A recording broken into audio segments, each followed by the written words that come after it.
Welcome. This video shares key lessons and insights learned from the original summary of The Subtle Art of Not Giving a Fuck by Mark Manson himself. It is not a direct transcript, but a thoughtfully condensed interpretation intended to capture the essence of Mark's message. For the full experience, checking out the original video or book is highly recommended. In this official summary of The Subtle Art of Not Giving a Fuck, Mark Manson shares his unique approach to living a better life, one that challenges the conventional self-help advice you might be used to. Mark explains that his book isn't about not caring at all. Rather, it's about learning to care deeply about what truly matters and letting go of the rest. He emphasizes the importance of choosing your values wisely, because not all goals or desires are worth pursuing. Unlike most self-help books that assume everyone wants the same version of success, like wealth, a fancy car, or a perfect family, Mark argues that each one of us should define success on our own terms, based on what matters most to us. Throughout the summary, he presents ideas that might go against the mainstream, pushing readers to question their assumptions about happiness, success, and what's worth their time and energy. In the chapters that follow, Mark breaks down his philosophy, revealing uncomfortable truths about life, pain, responsibility, failure, and ultimately death, showing how each plays a vital role in living a meaningful life.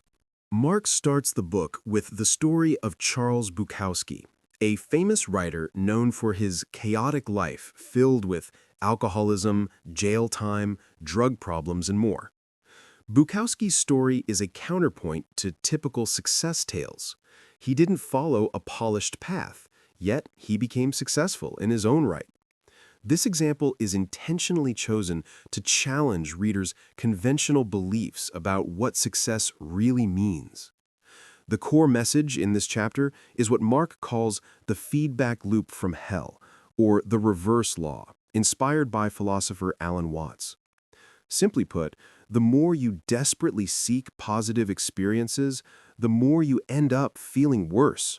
When you chase happiness, you highlight the fact that you don't have it, which creates dissatisfaction. The secret, Mark argues, is embracing negative experiences, because accepting pain and struggle is actually the path to real happiness. Mark clarifies that not giving a fuck doesn't mean not caring at all. It means caring about fewer, more important things. If you care deeply about the right values, the smaller annoyances no longer bother you. He presents 3 crucial principles of not giving a fuck.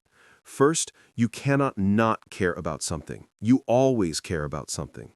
Second, to ignore the small stuff, you must care more about something bigger. Third, regardless of awareness, you are always choosing what to care about. This chapter lays the foundation of the book, prioritizing what truly deserves your attention and energy instead of wasting it on trivial things. It sets the tone for a new way of thinking about values and life's struggles. In Chapter 2, Mark draws on Buddhist philosophy, especially the concept of dukkha, which means life is suffering. He explains that no matter what you do or where you go, suffering is inevitable because our minds get attached to things, and that attachment leads to pain. Rather than seeing suffering as something to avoid, Mark flips the mindset, showing that suffering has an evolutionary purpose. Being slightly unhappy or concerned pushes us to survive and improve ourselves. The modern idea that we should be happy all the time is not only unrealistic, but also goes against our nature. He introduces the happiness trap, where we constantly chase better things, believing they will fix our problems. For example, you think owning a boat will make you happy, but then you discover new problems like maintenance or lonely friends. Happiness is a never-ending cycle like this. Mark argues that true happiness comes from solving problems, not avoiding them. If you don't have problems, you'll feel empty. But if your problems feel unsolvable, you'll feel hopeless. The key is to find problems you enjoy tackling, something worth struggling for. He wraps up the chapter with an important question. Instead of asking, "What do I want from life?" ask yourself, "What pain am I willing to accept?" Because the pain you choose to fight for defines your life much more than any pursuit of pleasure. In Chapter 2, Mark draws on Buddhist philosophy, especially the concept of dukkha, which means life is suffering. He explains that no matter what you do or where you go, suffering is inevitable because our minds get attached to things, and that attachment leads to pain. Rather than seeing suffering as something to avoid, Mark flips the mindset, showing that suffering has an evolutionary purpose.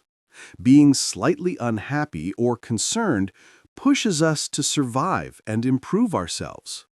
The modern idea that we should be happy all the time is not only unrealistic, but also goes against our nature. He introduces the happiness trap, where we constantly chase better things, believing they will fix our problems. For example, you think owning a boat will make you happy, but then you discover new problems like maintenance or lonely friends. Happiness is a never-ending cycle like this. Mark argues that true happiness comes from solving problems, not avoiding them. If you don't have problems, you'll feel empty. But if your problems feel unsolvable, you'll feel hopeless. The key is to find problems you enjoy tackling, something worth struggling for. He wraps up the chapter with an important question. Instead of asking, "What do I want from life?" ask yourself, "What pain am I willing to accept?" Because the pain you choose to fight for defines your life much more than any pursuit of pleasure. Chapter 3 dives into a tough truth. You are not exceptional, and neither is anyone else. Mark opens with the story of a man named Jimmy, who embodies two sides of entitlement, thinking he's better than everyone else or feeling like the world owes him because he's not good enough. Both attitudes stem from a sense of entitlement that Mark argues is harmful. He explains entitlement as believing you deserve happiness without sacrifice or struggle. This mindset leads to selfish and destructive behaviors, where people expect life to cater to their needs without paying the price. Mark points out how social media and consumer culture fuel this entitlement by constantly making us feel like we're missing out or more special than we actually are. This creates unrealistic expectations and fragile self-esteem. To break free, Mark suggests embracing the reality that most lives are pretty ordinary and that greatness doesn't come from exceptionalism, but accepting life's mundane and sometimes tough realities. He uses the metaphor of emotional vegetables, like eating kale rather than junk food, to highlight that meaningful growth comes from embracing the tough stuff rather than seeking empty compliments. Ending the chapter, Mark reminds us that accepting we're not special allows us to stop craving validation and instead focus on real values, discipline, and growth, the foundation for a stronger, more grounded life. Chapter 4 marks a shift where the book starts focusing more on values and what we're willing to suffer for. Mark opens with the remarkable story of Hiro Onada, a Japanese soldier who kept fighting a war for almost 30 years after it ended because his goal was wrong. This story illustrates that no matter how strong or disciplined you are, if your values are misplaced, they will harm you. Mark explains that suffering is inevitable, but what matters is what kind of pain you're willing to endure. Our values determine which struggles are meaningful and which are wasted. He introduces criteria distinguishing good from bad values. Good values are grounded in reality, socially constructive, and within your control. Examples include honesty, responsibility, and hard work. Bad values are based on illusions, destructive socially and outside your control, like seeking approval or material status. This chapter encourages readers to carefully evaluate their values because that choice shapes their entire experience of life, the pain they face, the successes they find, and the meaning they create. Chapter 5 is one of the most powerful in the book. Mark opens with an intense story illustrating the power of choice. Imagine a mafia boss threatens your family's life unless you run a marathon. The pain of forced training is immense, but completing the marathon under those circumstances becomes one of your greatest achievements. The key difference is the feeling of choice. Mark argues that we are always choosing, whether we realize it or not. The pain or struggle you face becomes easier to handle when you feel like it's your decision. When problems feel forced upon you, they become unbearable. He distinguishes between responsibility and fault, two concepts people often confuse. While you may not be at fault for your problems, like getting diagnosed with cancer, you are responsible for how you respond to them. The central message is that every moment in life is a choice. What you care about, how you react, whether you blame others or take ownership. This realization can transform your attitude towards suffering and challenges. It empowers you to stop being a victim and start steering your life by owning your choices. Mark encourages developing a habit of continuous responsibility, freeing yourself from asking, "Whose fault is this?" and focusing on, "What can I do now?" Chapter 6 challenges our certainty about what we believe. Mark opens with a thought experiment, asking us to imagine how foolish people's beliefs seemed just 500 years ago, or even 20 years ago. What we're sure is true now might seem absurd in the future. He shares how holding on to rigid beliefs can blind us to new information and entrap us in a narrow worldview. Mark uses personal examples and stories, including encountering someone with unwavering and extreme beliefs, to demonstrate how certainty often leads to closed-mindedness and conflict. Embracing uncertainty and doubt, Mark argues, opens us up to learning, growth, and better relationships. It creates space for dialogue without hostility and protects us from becoming ideologues or extremists. He introduces Manson's law of avoidance, which explains how people avoid threatening truths by clinging harder to certain beliefs as a defense mechanism. The solution, Mark says, is to define ourselves less rigidly and stay open to change, like many spiritual traditions teach. He ends the chapter with some reflective questions to help us become more comfortable with being wrong, suggesting that recognizing our fallibility is key to evolving as individuals and living more thoughtfully. Chapter 7 centers on the idea that failure is not just inevitable, but essential to success. Mark shares stories of famous creators like Picasso and a psychologist who studied Holocaust survivors, illustrating that failure often precedes growth and transformation. He introduces the simple but powerful principle: just do something. Action fuels motivation, and even small steps forward can break the paralysis of doubt and fear. Mark recalls how he used this idea to overcome social anxiety by forcing himself to initiate conversations, showing how momentum builds through action. Furthermore, Mark points out that most self-help advice assumes you need motivation before action. But the truth is often reversed. Action creates motivation. This chapter is a call to embrace your failures as stepping stones, not setbacks. The willingness to fail and keep moving forward is what truly separates those who succeed from those who stay stuck.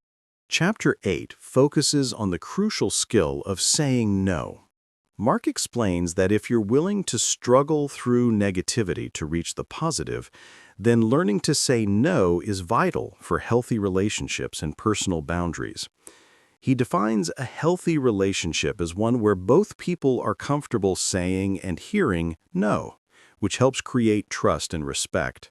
Without conflict or refusal, relationships can become toxic because boundaries are unclear or ignored. Mark also explores the philosophy that to truly value something, you must reject other things. Prioritizing one value means giving up others. For example, dedicating yourself to your career means saying no to other dreams or lifestyles. He closes by discussing the freedom that comes from commitment, not trying to keep all options open, but choosing what truly matters. This freedom allows you to ignore distractions and focus on what's genuinely important.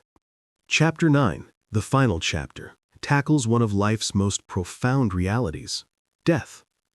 Mark opens by sharing the personal story of a close friend who died unexpectedly, which deeply impacted him and led to a period of intense reflection.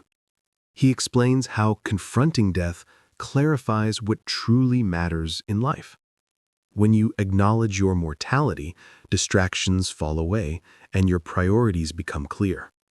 This idea draws from Stoic philosophy, which encourages reflecting regularly on death to live more meaningfully. Mark shares his own experience with a fear of heights, telling how this thrill forces him to face his fears and mortality firsthand. This practice sharpens his focus on living intentionally. He urges the reader to ask hard questions. If you knew you were going to die soon, what matters most? What regrets would you have about how you're spending your time? This exercise is a powerful reminder to stop wasting time on trivialities and align your life with what you truly value. Mark closes the book by connecting all the themes: embracing pain, taking responsibility, accepting uncertainty, learning from failure, valuing what matters, and owning your choices, with the reality of death as the ultimate motivator to live fully. Welcome. This video shares key lessons and insights learned from the original summary of The Subtle Art of Not Giving a Fuck by Mark Manson himself. It is not a direct transcript, but a thoughtfully condensed interpretation intended to capture the essence of Mark's message. For the full experience, checking out the original video or book is highly recommended.